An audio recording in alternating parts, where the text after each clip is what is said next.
Lucy Rodriguez stands at the door to her apartment, fidgeting with the key in her hand. The hallway is dimly lit, the faint hum of the overhead lights almost drowned by the muffled sounds of distant traffic. The air feels stale, like the walls are holding onto something. Lucy looks around. The hall is empty. She hesitates, glancing toward the far end of the corridor. There's someone there, a man, standing just outside a utility closet, his back to her. He's tall, wearing a worn maintenance uniform. He doesn't move. She waits. Then, he glances back over his shoulder, his expression neutral, almost bored. His eyes meet hers for a brief second, then he looks away, not saying a word. Lucy, thinking, I don't even know his name. She doesn't have time to feel uncomfortable. She's been working late and just wants to get inside. She quickly slides her key into the lock, and with a faint click, the door swings open. The maintenance worker watches her for a second longer, then disappears into the shadows of the hallway. Lucy steps inside, her breath catching. Why did he look at me like that? Why did he linger? She shakes it off, closing the door behind her with a soft click. The building feels empty, but it's not. Lucy lies in bed, staring at the ceiling. The ticking of her clock is the only sound in the room. She drifts in and out of sleep, the strange feeling of being watched gnawing at her. It's been happening more often now. Every time she steps out of her apartment, she feels like there's someone just around the corner, always nearby, but never quite there. It's the maintenance guy, that man in the hallway. Every time she sees him, he's just standing there, as though waiting for something. But when she catches his eye, he's always quick to look away. It's all too familiar. Too strange. Too unnerving. The next day, she leaves for work. As she walks down the hallway, she sees him again. He's standing by the maintenance closet, looking down at his tools, his back to her.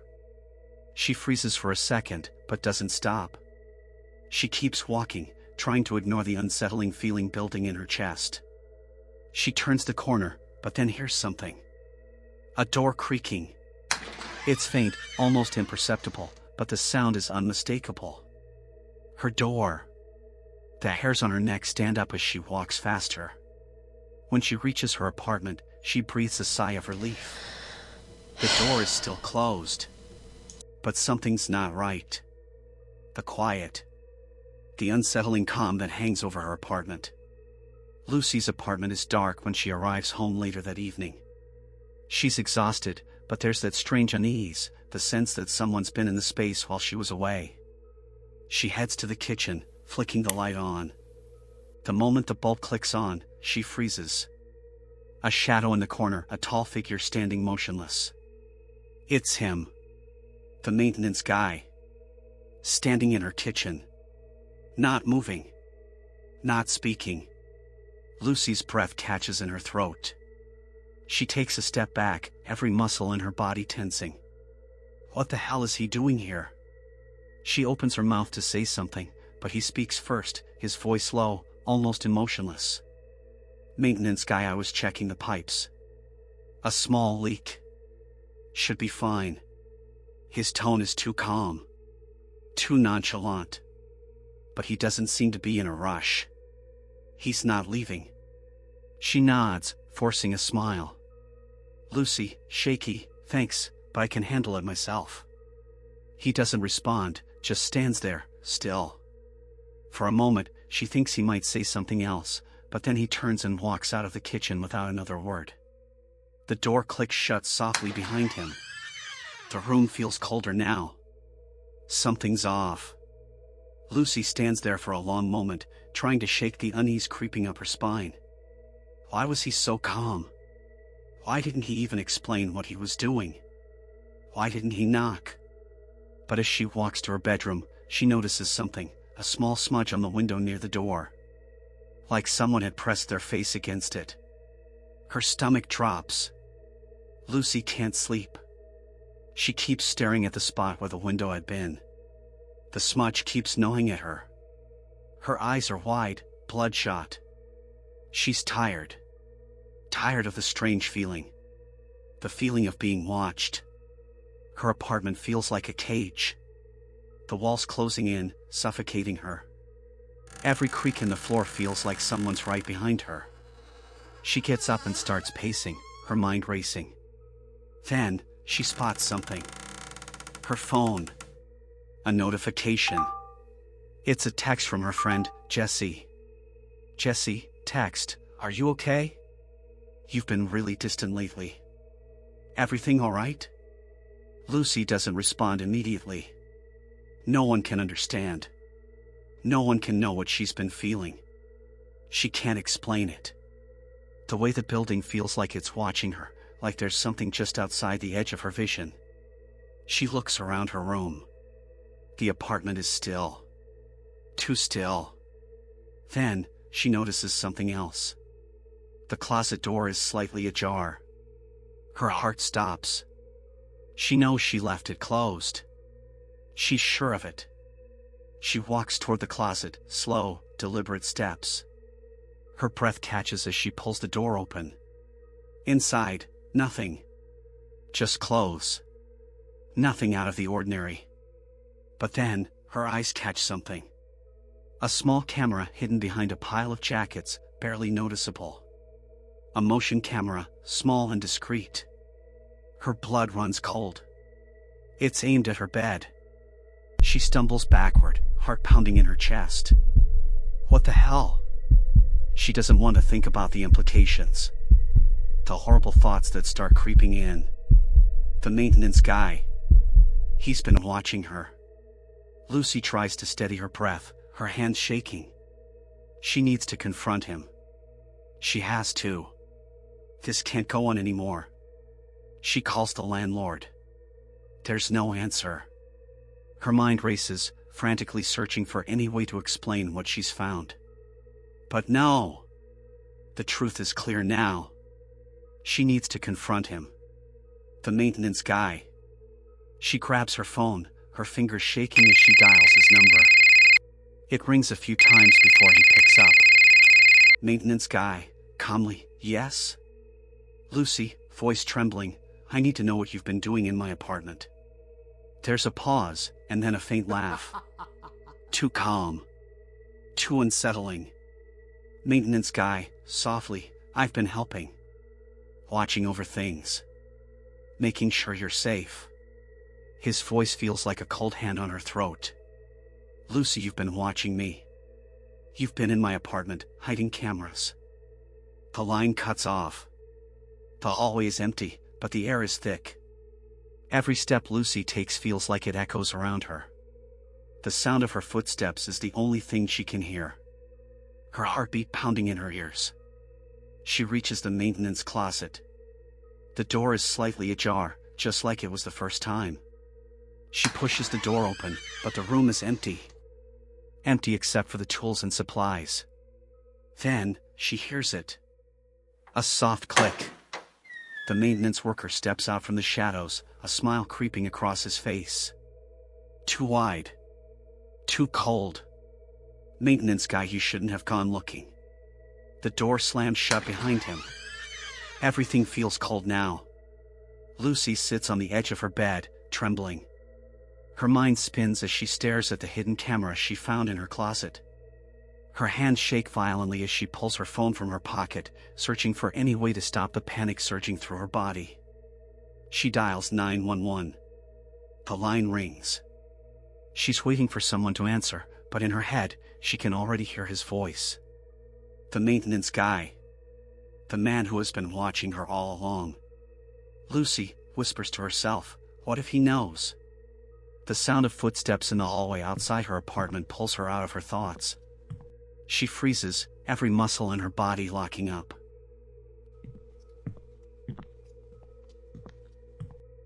The sound is deliberate. Slow. Methodical. Her heart races.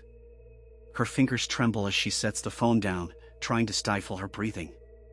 She rises from the bed, moving quietly toward the door. She barely makes it before a faint knock comes at her door. Her heart stops. She doesn't even breathe. The knock again, this time louder, more insistent. Maintenance guy, from outside, Lucy? Are you there? I need to talk to you. The voice sounds calm, too calm, as though this is just an ordinary conversation. But the words rattle her nerves. The familiar cadence of his voice now sends a chill down her spine. Lucy, thinking, why is he so comfortable? Why is he doing this? She's not sure what's worse, the knocking that keeps echoing in her head or the growing realization that he's been in her life longer than she ever realized. He's been there when she wasn't looking, always a few steps behind, always watching. Then another click. Her doorknob twists. She stumbles backward, gasping for air. The door is locked. She hasn't opened it. She didn't let him in. Yet the door clicks open again, the handle turning slowly. It's him. The door slams open with a loud bang. The maintenance guy steps into her apartment. His clothes are disheveled, his face too calm. His eyes are dead vacant, like a hunter who has been watching for too long. He wears a grin that looks out of place. Too wide. Too unnatural. Lucy, voice trembling, what are you doing? What the hell do you want from me? The man steps closer, the door still wide open behind him, the hallway outside now dark and silent. Maintenance guy, coldly, you think you're special, Lucy. You think you're different. But you're just like them. Lucy, backpedaling, what are you talking about? What do you mean, them? The man doesn't answer immediately. His gaze moves over her, his eyes lingering on the camera she found in her closet. He knows. He always knew she would find it. Maintenance guy, smiling cruelly, you shouldn't have gone digging.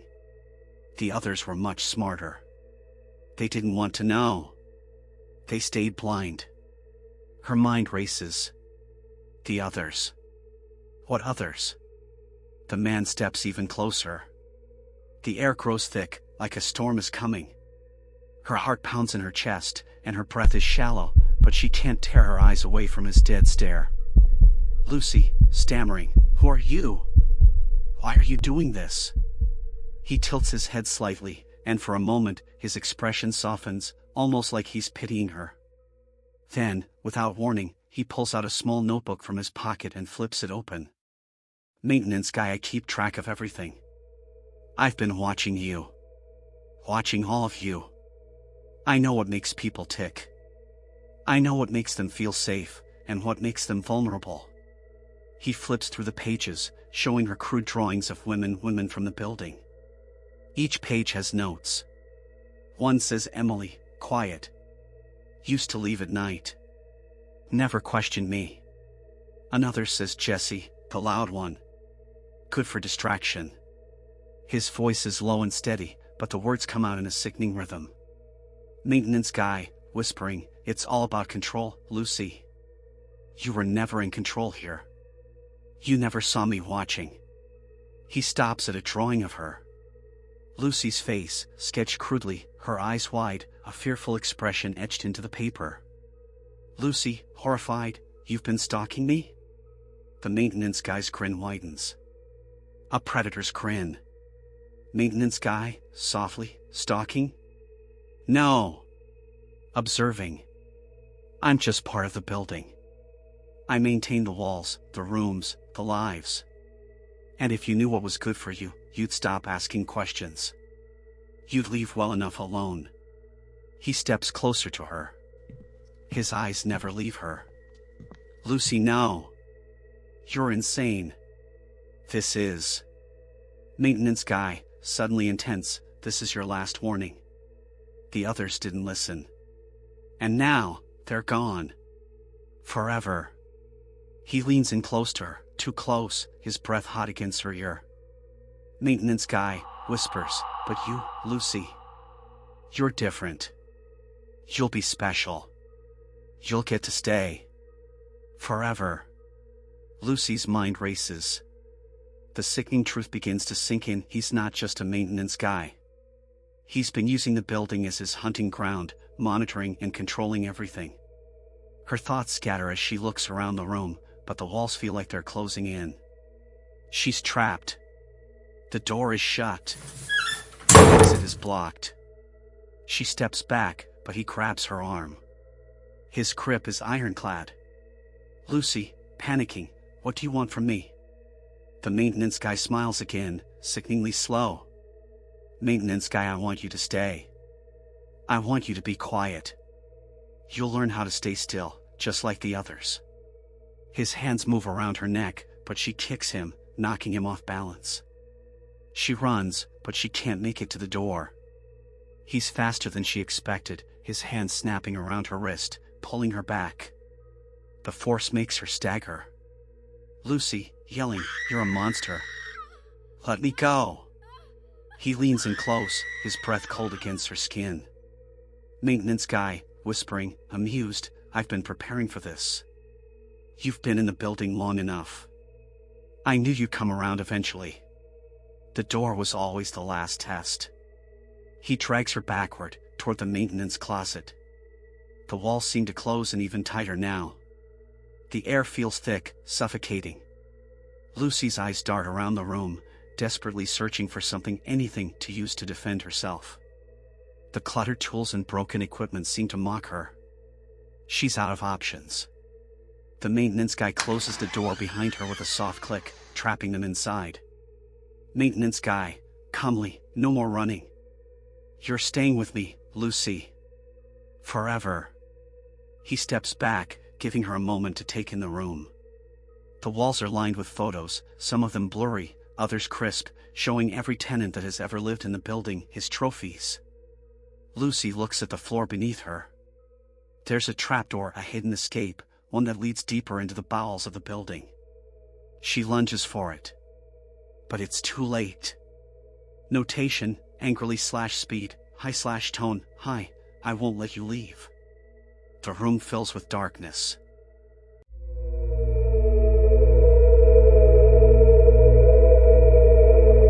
Anna Ingwen steps into the dimly lit apartment building, the air stale with a mixture of paint and something faintly metallic. The building feels like it's breathing with each step, the walls so white they practically shine, reflecting the faint hum of the city outside. The lights overhead flicker slightly, casting long, uneven shadows that stretch across the hall. Each flicker makes the corridor feel just a little more unnerving, like something is just out of sight. The building is too quiet. Too quiet. At 28 years old, Anna had left the city's chaos behind for what seemed like the perfect apartment, clean, newly renovated, with enough space to breathe after years of cramped living. The landlord had promised her peace and solitude, a place to create and find her bearings as a freelance graphic designer. But the stillness feels wrong. Like the place is frozen in time. She walks down the hallway toward her apartment. It's one of those buildings where everyone keeps to themselves. The neighbors barely speak, and the air is thick with a silence that stretches out unnervingly. She pauses at the door to her apartment. The key fits into the lock with a small, metallic click, and the door swings open. The familiar scent of wood and dust greets her. The floors are newly polished, but her first impression is that everything feels a little too perfect. Like it was all staged for her to walk into a scene, now a living space. She takes a few steps inside, looking around at the clean white walls. The windows are large and let in soft, muted daylight. It's cozy. Yet there's something missing. Life. The apartment feels too much like a showroom. No photos on the walls, no personal touch anywhere. Nothing that makes it her own. And as she stands there, a strange chill sweeps through the room. She wraps her arms around herself, thinking it's just the air conditioning kicking in. But it's not. A soft creak sounds from somewhere deep inside the apartment. Anna stands frozen, looking toward the floorboards. The air feels suddenly thick, as though the walls themselves are holding their breath. She takes a quick, shaky breath and shakes her head. Relax. It's just an old building. But deep down, she's already aware there's something in the air. Something she can't shake. Her phone buzzes in her pocket, pulling her from her thoughts. She takes a deep breath and glances at the screen, trying to ignore the unsettling feeling that's creeping up on her. It's a message from her friend Emily, a text about catching up later in the week. Anna smiles faintly, then turns to look out the window, half wishing for the noise of the city to feel like a barrier between herself and the creeping tension that's slowly suffocating her. She sighs, trying to shake off the discomfort. She'll adjust. But deep inside, a small, nagging voice tells her this place isn't what it seems. The apartment is dark except for the dim glow from the moonlight, casting long shadows across the room. Anna lies in bed, eyes wide open, staring at the ceiling. The hum of the refrigerator downstairs is the only sound she hears, but it's a faint white noise that only adds to the stillness. The silence feels suffocating. It stretches out far longer than it should, and every tiny sound in the distance seems amplified in the quiet. The clock on the nightstand reads 12:02 a.m. Anna shifts uncomfortably beneath the sheets, pulling them tighter around her. Her mind is restless. She keeps telling herself that she's just imagining things, that the building is settling, that it's perfectly normal to hear strange sounds in an old structure. But something's wrong. She feels it deep in her bones. Then, it's not the wind, not the building settling. The sound is deliberate. The distinct drag of something heavy across the floor below. Anna's heart rate spikes as she sits up, trying to make out the source of the sound.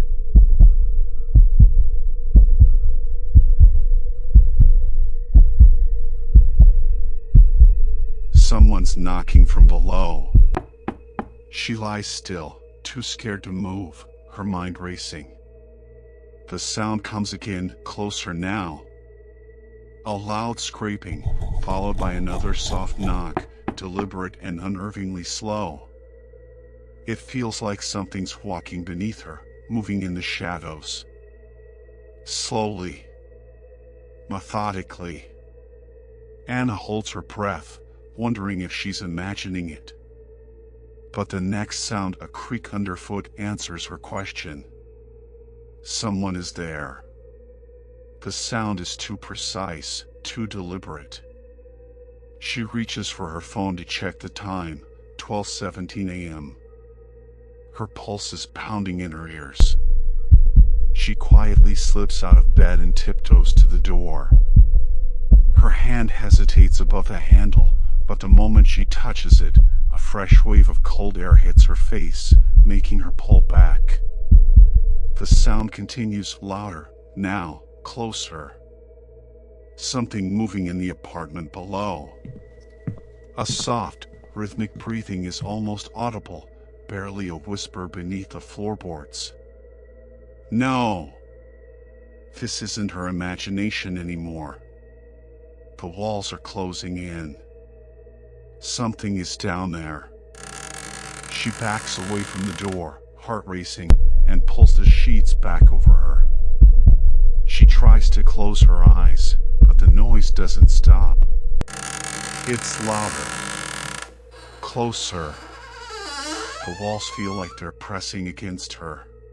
The weight of the silence hangs over her like a thick fog. What is happening? The next morning, Anna knocks on the door of the elderly woman who lives across the hall. The woman answers with a tight-lipped smile, but her eyes are wide, alert. There's something strained in the way she greets Anna, something unsettling. Anna. Hey, I'm sorry to bother you, but I've been hearing some strange noises from the apartment below. Is anyone living there? The woman's expression tightens. She glances down the hall as if checking for someone. Then, in a voice barely above a whisper, she responds. Elderly woman whispers. That apartment's been locked up since the accident. No one's been in there for over a year. She steps back from the door, her eyes never leaving Anna's, her gaze almost pleading. Elderly woman, softly. You shouldn't hear anything from there. It's not safe to listen. It's better if you just ignore it.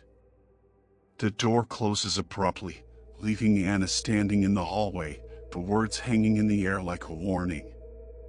Anna's pulse quickens as she walks back to her apartment. The woman's fear was so palpable.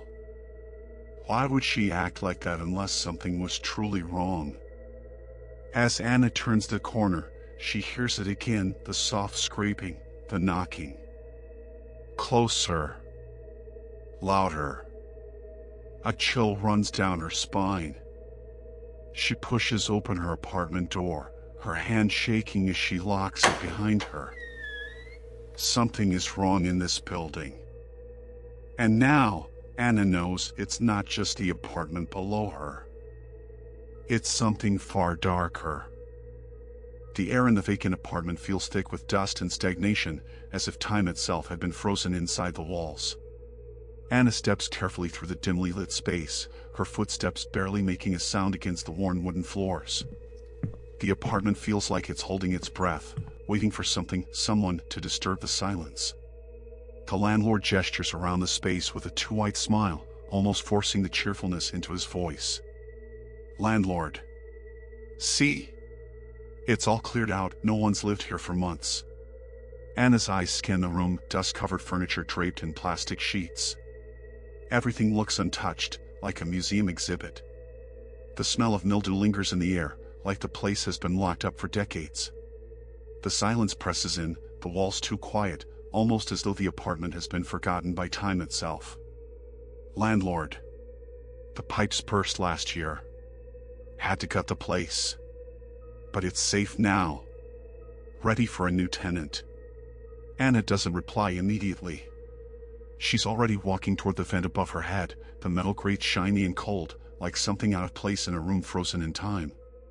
The vent is positioned directly beneath her bedroom, almost too perfectly aligned, like it was designed to connect the two apartments.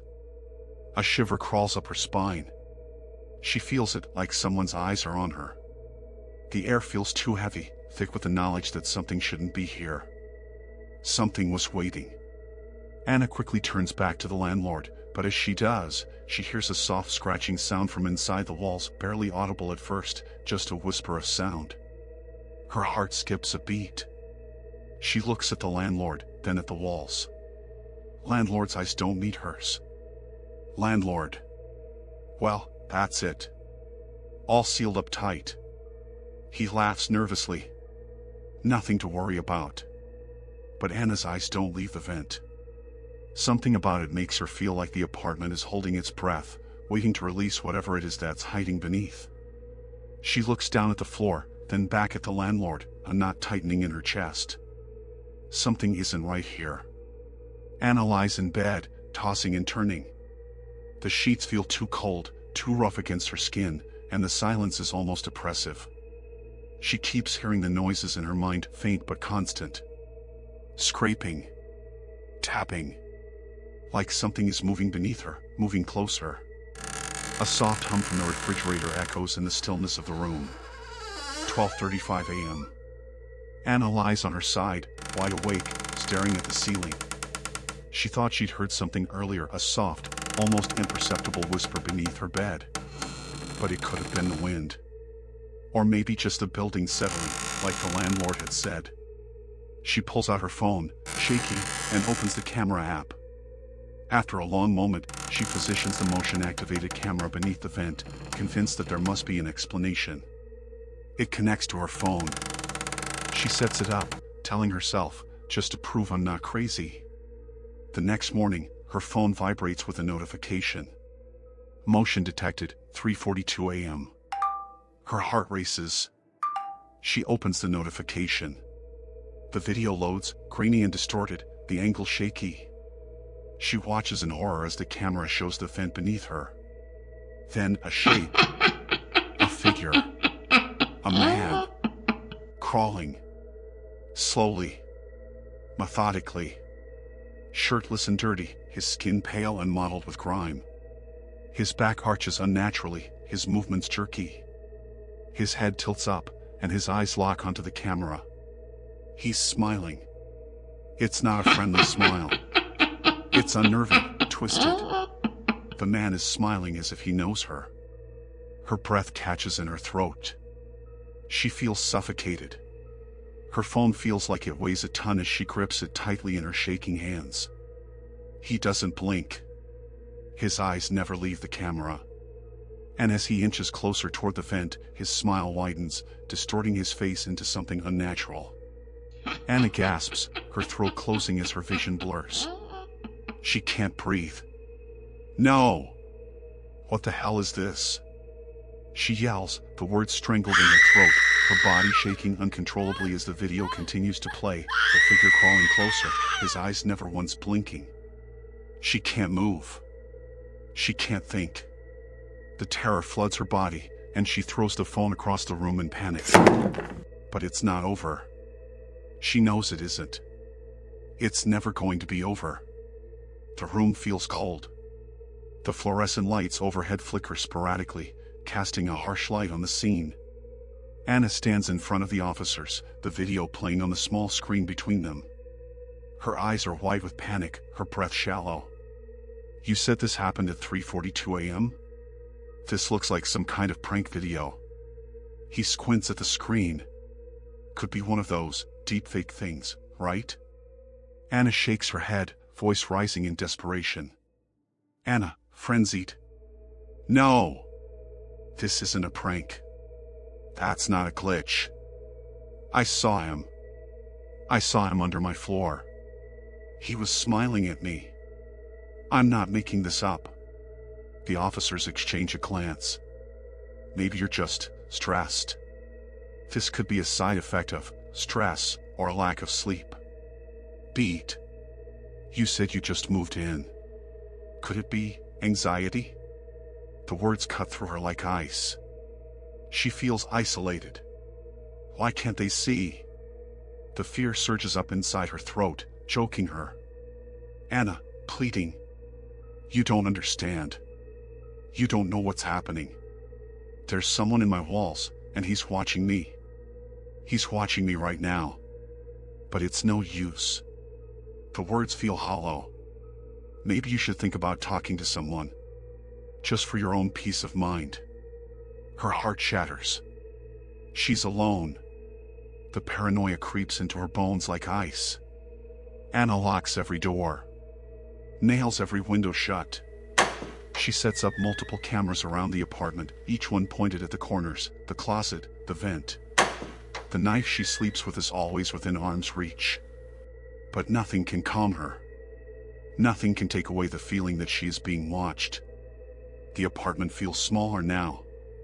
The walls closer, pressing against her. Every sound seems amplified, each creak of the floor, each whisper of wind against the window, each soft knock from below. She gets up to use the bathroom, but when she comes back, her toothbrush is missing. She checks everywhere, under the sink, in the trash. It's gone. The milk has been opened, the cap twisted slightly off. Her towels are damp, though she hasn't showered. Her skin crawls. No! No, no, no, this can't be happening. She screams into the empty apartment, her voice ragged with terror. Another video. Motion detected, 3:41 a.m. She watches. Again. This time, the man is inside her closet. He's crouched there, eyes wide open, his body contorted as he watches her from the shadows. And this time, he whispers. The sound crawls into her ears like a poisonous fog. Her legs give way beneath her as she crumples to the floor. She's not alone anymore. Nothing. Her breath hitches in her chest as she stumbles back. Her eyes dart around the room. The feeling of being watched is unbearable. The silence that follows feels like a trap, like the air itself is closing in on her. Her chest rises and falls rapidly as she gasps for air. Her head spins. It's not over. It's never over. She turns around, desperate to see if the man is behind her. But as she faces the room, he's right there. His face is inches from hers. His smile is wide, unnatural, stretched to an impossibly grotesque degree. His eyes glisten wide, unblinking, like two black pits staring straight into her soul. Anna freezes, her breath catching in her throat. Whispers, "You were chosen." The words send a chill down her spine.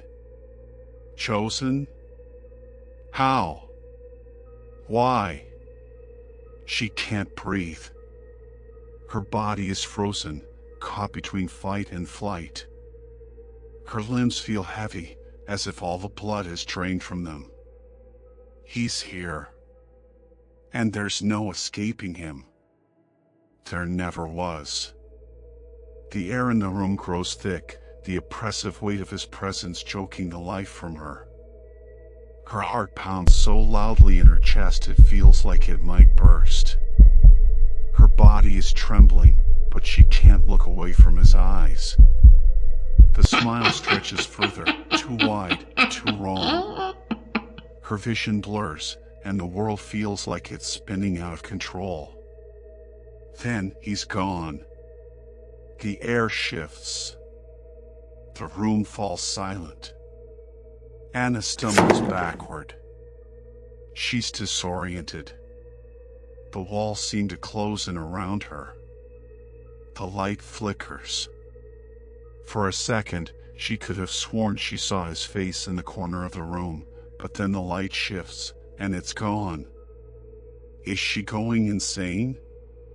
She stumbles out of the room, gasping for breath. She has to get out. She has to leave this place. But no matter where she goes, he's there. Watching. Waiting. She grabs her phone from the nightstand, desperately scrolling through her contacts, trying to find someone, anyone, who might help. Her hands are shaking so badly she can barely type. Her thumb hovers over Emily's name.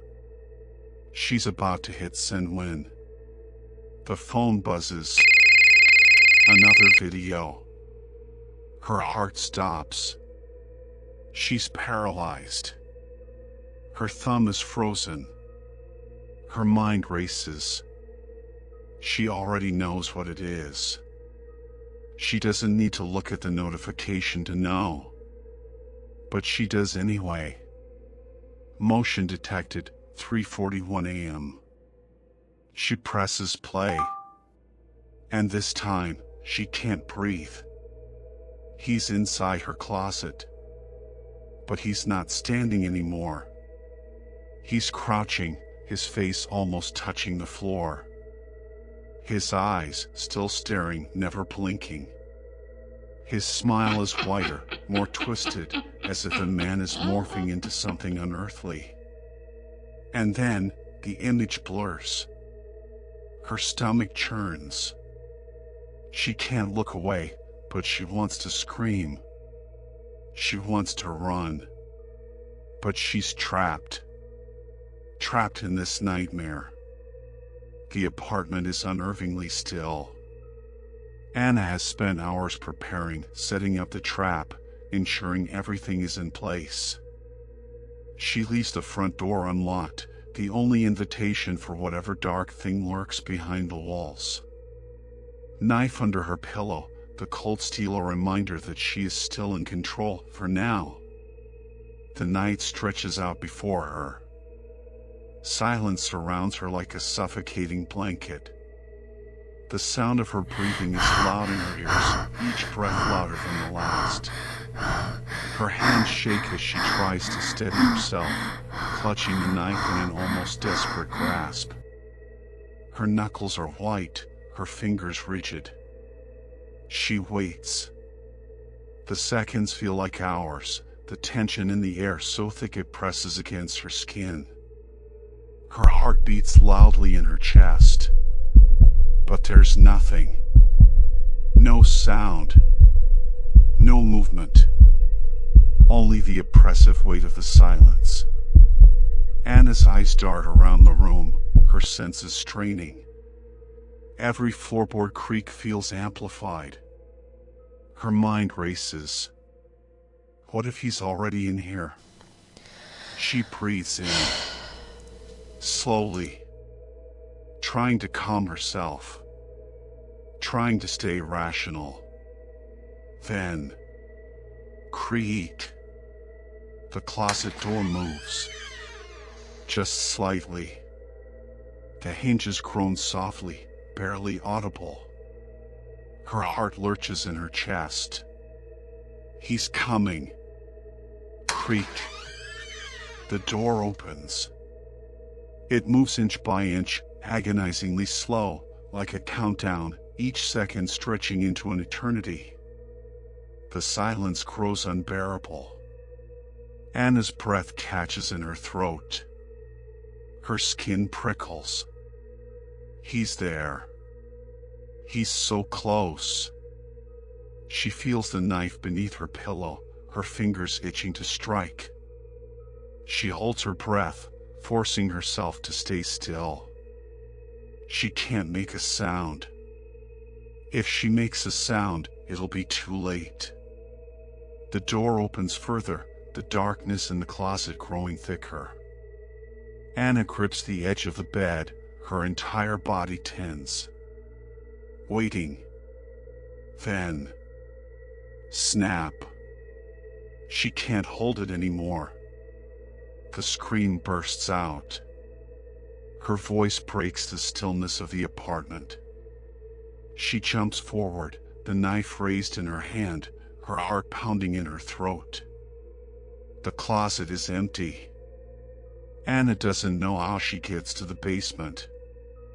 The building feels like a labyrinth now, endless, twisting corridors of pipes and maintenance shafts. The walls are narrow, coated in dust, and the air smells like decay. She moves, but her mind is fogged with panic. Her breaths are shallow and quick as she stumbles through the dark. Every corner feels like it's closing in on her.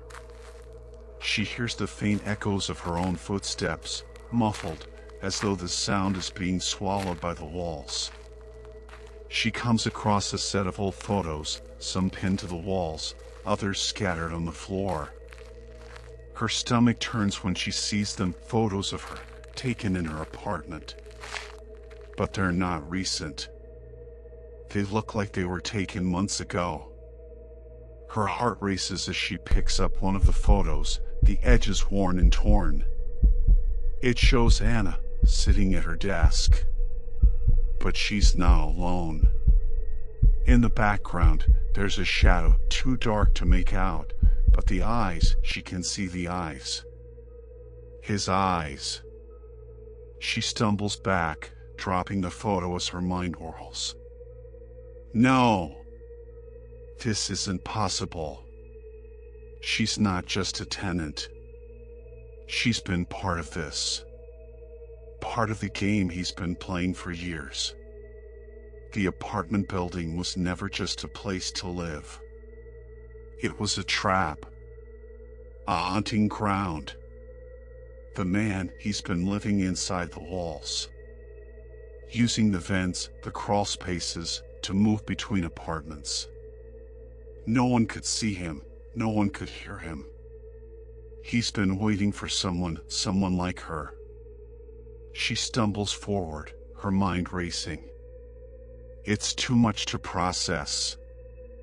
The walls are closing in. And she knows now she's not the first one. The others, they didn't leave. They never left. And she won't either. Anna stumbles across the website as the final piece of the puzzle clicks into place. The listing for a new apartment, the third-floor unit. It's fresh. It's vacant. Just like the apartment was when she moved in. Charming apartment. Third floor. Newly vacant. Quiet neighbors. Her hand shakes as she stares at the screen. It's all the same. The same apartment. Same address. And as she reads the words, she hears the faint tap. From beneath the floor. The listing flickers for a second, and just for an instant, she sees it, his face. Grinning. Eyes wide open.